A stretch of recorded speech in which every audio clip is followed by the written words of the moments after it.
How's it going, guys? This is Sir Corin from Twitter, and we're going to be talking about this idea I've been kind of floating back and forth between a few people called semi-liquid, non-custodial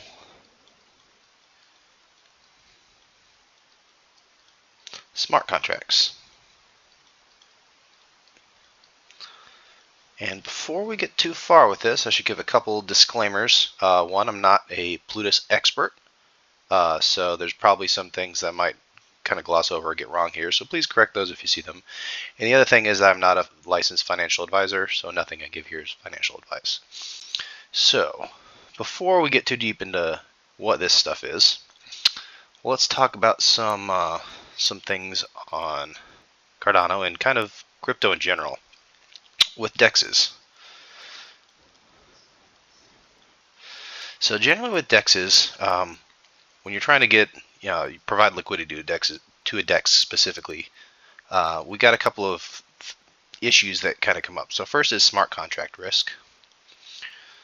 And we see this from time to time when a DEX gets hacked or something goes wrong with the smart contract or your funds get locked when they shouldn't be, that kind of deal.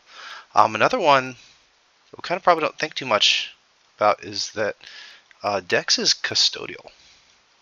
Usually, not always, but majority of the time you have to send your assets to a smart contract in order for any kind of trades and stuff to take place. And that also implies that it is not liquid. Okay, so you can sometimes get a derivative token back, like an LP token, and that kind of gives you some kind of liquidity, but not really, because your tokens are still locked up in the yield farm generally. And also on Cardano, something that you saw more at the beginning, but is getting better now, is you might not be getting staking rewards.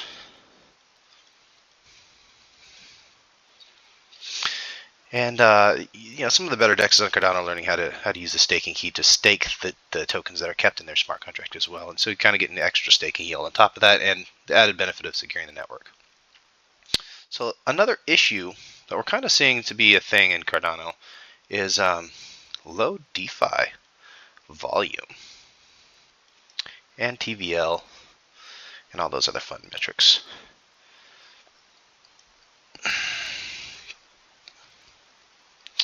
And I'm not a fan of TVL, and I'll mention that a few times throughout this video. So what do I mean by this, right? So looking at right now, I just looked at the market cap of Cardano. Let's put it this way. Market cap, and sitting at about 12.7 billion. So we're doing pretty good on Cardano. That's been a top coin for a long time. Another thing we do really, really well, staked volume. Staked ADA. And we're sitting about 73%. I'll put some little 73%. And 73% of 12.7 billion gets you about it's a 9.27 billion dollars of ADA that's staked. That's a 9. My handwriting is awful. My stylus here is also awful, so I'm really sorry. This looks kind of ugly. So what's interesting about this on Cardano specifically, and I know Ada Whale talked about this a lot, is that 9.27 billion on pretty much any other blockchain would count into TVL. But since Cardano has the awesome benefit of having the best staking, where it's totally liquid, non-custodial, it just sits in your wallet, it technically is not total value locked. It's total value unlocked, which is basically feeds into market cap.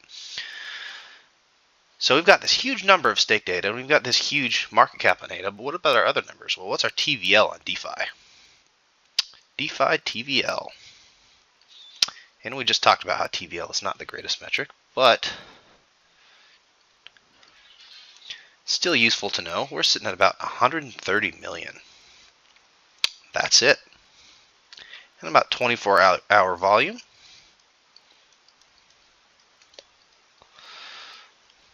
Sitting about 222 million. So we've got these huge numbers of market cap and stake data, and these very small numbers of TVL and volume in DeFi. And I kind of have this hypothesis about that. And that's that on Cardano, we have this awesome risk-free rate of just staking your ADA and getting a solid 3, 4, 5% return. and this data never leaves your wallet, you don't have to really deal with any of these risks. Oops. I'm clicking things. Oh gosh. How do I gotta get my pen back. There we go. You don't have to really deal with any of these risks to get that yield on Cardano, which is fantastic. But that also means that our DeFi ecosystem has to compete with that risk. So my hypothesis here is that people are just choosing to stake their ADA because it's a lot less risky. They don't have to assume any of those risks. And so how do we improve the volume and stuff on DeFi? Because we don't want to have, useless DeFi and Cardano that nobody uses because our staking is just too good. So this is where I came up with this idea. Well, I didn't necessarily come up with it, but I've been floating it through my head a lot, of semi-liquid non-custodial smart contracts. And basically what this means, let's see if I can pan over here. That's not how that works. There we go. Okay. And so basically, what you can get with this, you can keep custody of your assets while they're in a smart contract, and you can keep staking. If only I could write in English. Keep staking. So the assets would just stay in your wallet and be committed to a smart contract. Well, how does that work? That sounds crazy. So the easiest example for this, the use case, would be a DEX limit order. Okay. DEXs are one of the more popular things, and limit orders are one of the more popular transactions that occur on DEXs. Specifically an order book style of limit order. Okay. So let's say we have Bob. Wow, it's been a long time since I draw a stick figure. Ooh, that's awful. And we have Alice. Give her some hair. Bob. Oh, Alice is the one with hair. Bob. And Bob has 100 ADA. And he wants to put a limit order in to buy, let's see what we're going to call this token. We're just going to call it token A. We're going to give token A a price. Token, wow, I can't write. Token A. And we're going to say, I don't know, let's say token A is currently sitting at about, let's call it 12 ADA for one token A. And Bob wants to get as much of this token A as possible with his 100 ADA. So he's going to try and put a limit order in for, when it gets to 10 ADA. So Bob is going to put a limit order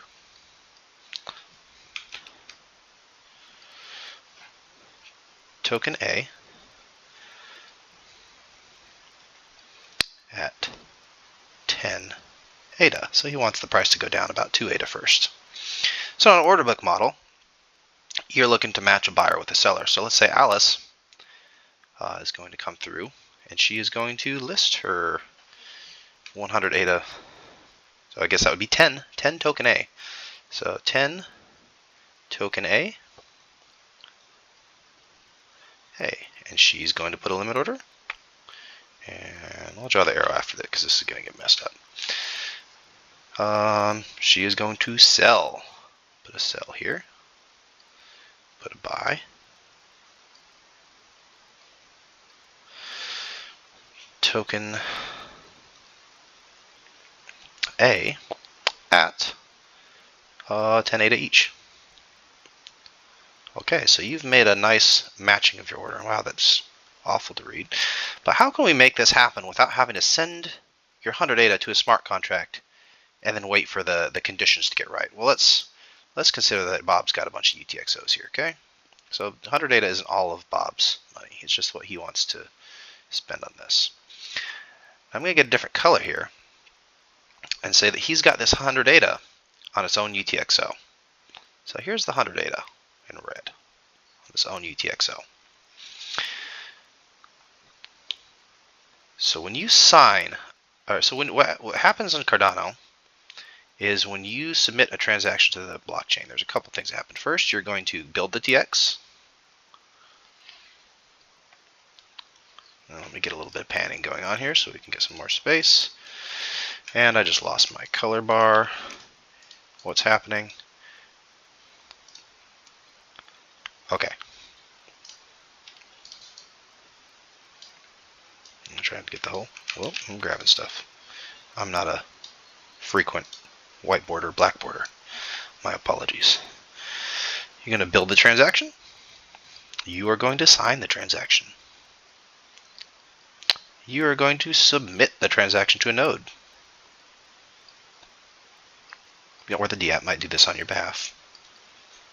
You have to sign it yourself, though. And your wallet can build the transaction, so the signing has to happen by you.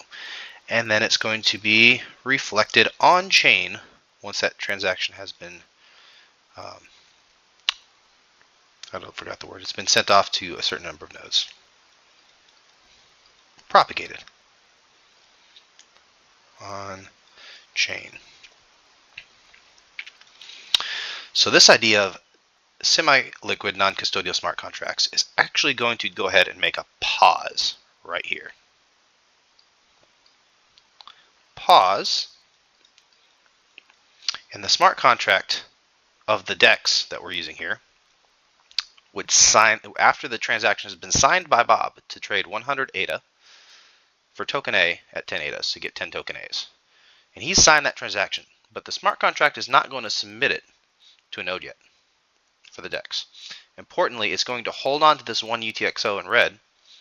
It's actually, well, it's not going to hold on to the UTXO. It's going to hold on to the signed transaction until the conditions are met, until Alice comes along and puts her matching buy order in, sell order. So what this means is that since Bob has signed the transaction but hasn't been submitted, the UTXO is still sitting in his wallet.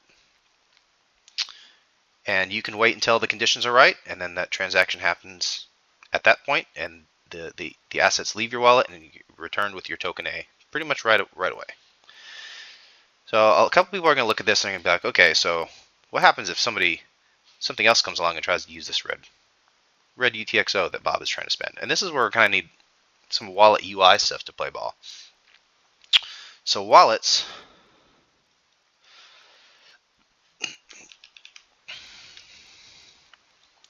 can do this thing. I'm calling it marking. I'll try writing this a little bit better. Mark UTXO. This idea of marking UTXOs is purely a UI feature to just say, hey, this UTXO has been signed in a transaction. Let's not spend it if we don't have to. Now that doesn't mean you couldn't spend it. You can still spend a marked UTXO. But all it would mean is that, okay, the UTXO doesn't exist. That means when someone actually goes to submit this transaction you signed, it's just going to be invalidated on chain. And the DEX can have some logic, some error handling code to correct that. Just drop the limit order. So that means the worst that happens here is your TX becomes invalidated. Invalidated. Whoop. Now, if wallets decide, not to incorporate this mark UTXOs feature, you're going to get a lot of these invalidated UTXOs because they're just going to be picking the best UTXO for every transaction you do. And the other issue here is if you have multiple wallet software clients using the same wallet, like you imported your seed phrase into several different wallets to test it out. And then, of course, in that case, your wallets aren't really going to have a way to communicate with each other, to tell each other which UTXOs are marked and which aren't. So this allows you to kind of get all of the benefits, if we scroll back up here, of using DEXs, and you can kind of dodge a lot of these issues. I mean, you still have some of the smart contract risk, but the asset stays in your wallet, so it really mitigates a lot of that. It's still under your custody. It's still liquid. You can still spend it, and that's why I call it semi-liquid, because you can still spend it. It would just invalidate your smart contract, or your limit order rather, and it's still staked to the wallet that you own and operate, to the stake pool that you decided to delegate to. And this is basically the gist of the idea we've come up with. It's really simple, and I've probably glossed over a few things that are probably more complicated here. But I want to also take note that this is unique capability of UTXOs. If you were to try to do this in an account-based model with smart contracts, you would have to, my understanding is you'd have to lock the whole account. And I think someone has talked to me about how this might be how like lazy minting works on Ethereum. And I'm not too knowledgeable about that, so maybe someone else can speak to that. But if that's the case, then I still don't understand how you wouldn't have to have the account locked the whole time while you're waiting for your limit order to operate. The beauty of UTXO is you can have this smart contract, you can have this UTXO set aside, and you can continue to use every other UTXO in your wallet, and it's not going to cause problems. So this is something that cool that we can really only do on Cardano and Ergo, because I don't know of any other smart contract chains that also use UTXO. And that's pretty much it. I also wanted to give a shout out to a couple other similar ideas here. So Zexen and Fallen Icarus are working on an idea called beacon tokens, and I'll put a little spot here called further reading. Where are we at? Further reading.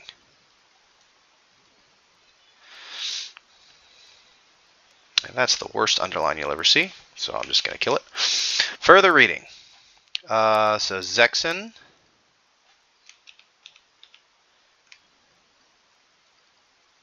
Wow. Zexen and Fallen Icarus. Those are L's, not C's. Fallen Icarus. Beacon tokens. And they have a GitHub page for this, and they're working on it. I think they're trying to get a SIP put together for this. They also call it distributed DApps. Kind of some of the same. Distributed DApps. And their idea differs a little bit, and I probably can't speak to it nearly as good, but basically this idea of minting a beacon token that sticks to transactions on chain that mark ownership or metadata. And I guess my understanding is that you can have, instead of a centralized smart contract where all of the assets for a DEX are held, I think that the assets are held in addresses owned by the user. And I encourage you to go to the GitHub page and see if you can read through this, and definitely give them some support for that, because that seems pretty cool. Similar idea. And then the other thing that I've spoken to a lot, there's AxoTrade, and I am not affiliated with them in any way, nor do I recommend buying or not buying anything of theirs, nor do I have any insider information. But they have spoken a little bit about having this maintaining custody thing, and if you look on their AxoTrade page, they talk a little bit about how their innovative way of being able to do things with programmable swaps. That's a grammable swaps, and they are not live yet, so it's mostly speculation on my part trying to decide how they do. And then the other thing I talked about here was Ethereum lazy minting, or lazy transactions, and I don't know too much about this either. Lazy minting. And that's pretty much it I wanted to do in this video, just this idea of being able to talk about how we can better build this like culture of non-custodial everything, right? Because this is kind of how I see, in my mind, the future of cryptocurrency and finance in general, is especially if this last bull bear market cycle has taught us anything. It's like giving up custody is a huge problem, right? Like, not your keys, not your crypto. And after watching the whole explosion of centralized exchanges, never has this been more true than it is now. So I think it'd be cool, and we're in this unique position on Cardano to try and shape the culture in such a way where your assets are yours if they're in your wallet, right? And then once you send it away from your wallet, you're having to trust something or someone. And we can probably find a way to do DeFi without giving up control of our assets as much as possible. And now this is kind of like a very specific example here I used here with limit orders. And obviously you couldn't do this with a traditional AMM style DEX, because if you provide liquidity, the pool ratios are going to change, and the assets can't be in your wallet for that to happen. But there's probably a whole lot of useful use cases. It'd be fun to explore, and so I just want to kind of put this idea out there, and hopefully it makes sense to you guys. So Yeah, let me know if you have any feedback, if I messed anything up, and I appreciate you guys. Let's keep on building. Thank you.